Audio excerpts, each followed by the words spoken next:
So much hope for the future, right? With these kids leading. I'm so happy to be introducing Jen Hirsch to give the Devar Torah this morning. I'll tell you a little bit about her. This bio is also in the programs. Jen and her husband Stephen have been members of Bethel for over 20 years. Their daughters Anna, a rising senior at University of Pittsburgh, and Lucy, a rising junior at Walt Whitman, are both proud graduates of our preschool, where Jen served on the parent board as the liaison to the religious school committee and later as the governance chair.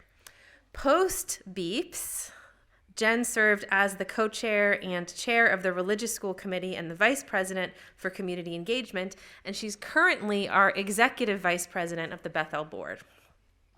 A little bit about her background. She has a master's of social work degree with a concentration in nonprofit management, and more recently, a master's degree in industrial organizational psychology, where she examined the changing dynamics of the workplace.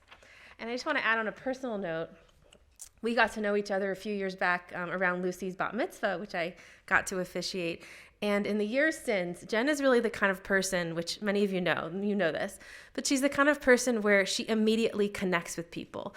And that deep kind of warmth builds not only her relationships with others, like on an individual one-on-one level, but it's really the fabric of a community. And so as she serves our community in different ways throughout the years, we're really lucky to have her building those connections and offering her warmth and making Bethel stronger and more loving. And so I'm happy to invite her to share some words of Torah.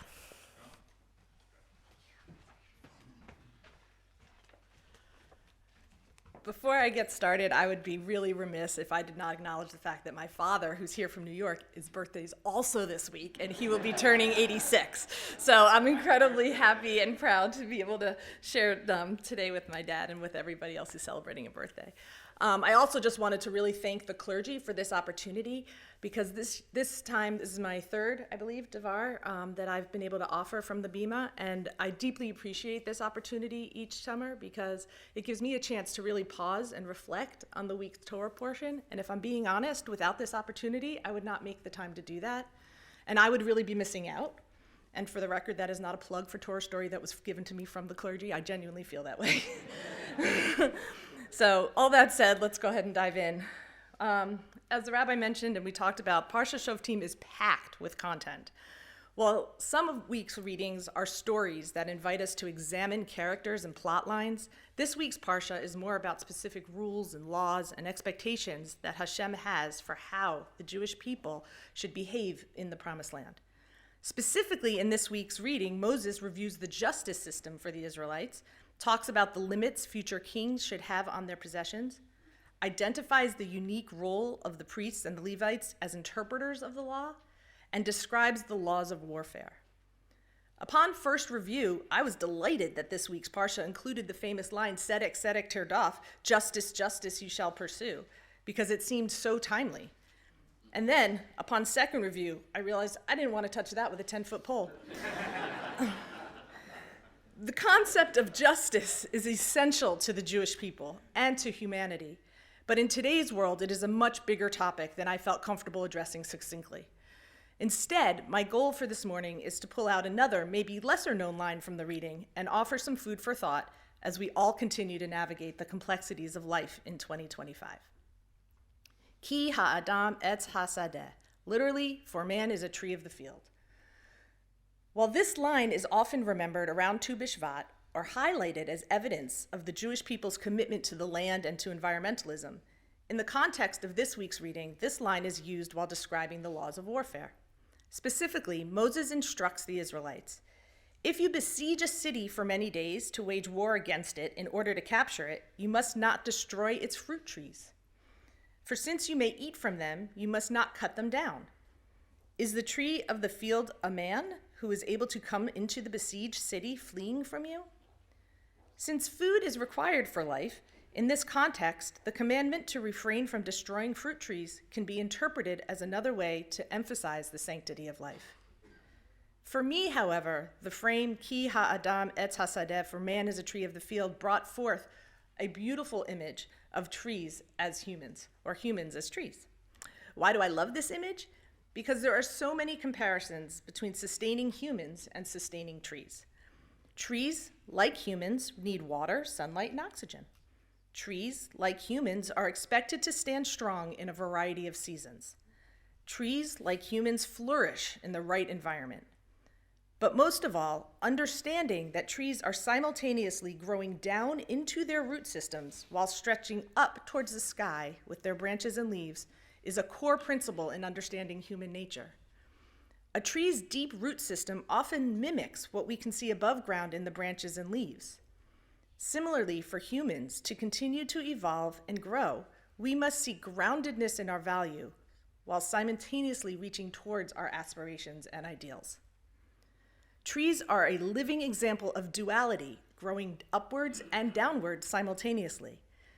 Humans can learn a lot from the ways trees gracefully embrace this duality.